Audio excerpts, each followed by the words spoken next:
অন্তরেতে কিসের জ্বালা বলিব যে কারে, চোখের মানুষ আঘাত দিল এই ঈদে আমারে।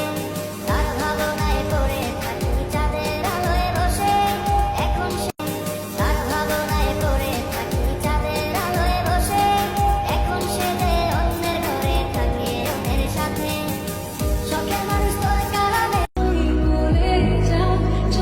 চেহারা অসুন্দর হতে পারে, একবার মিশে দেখো, তুমিও মায়ায় পড়ে যাবা।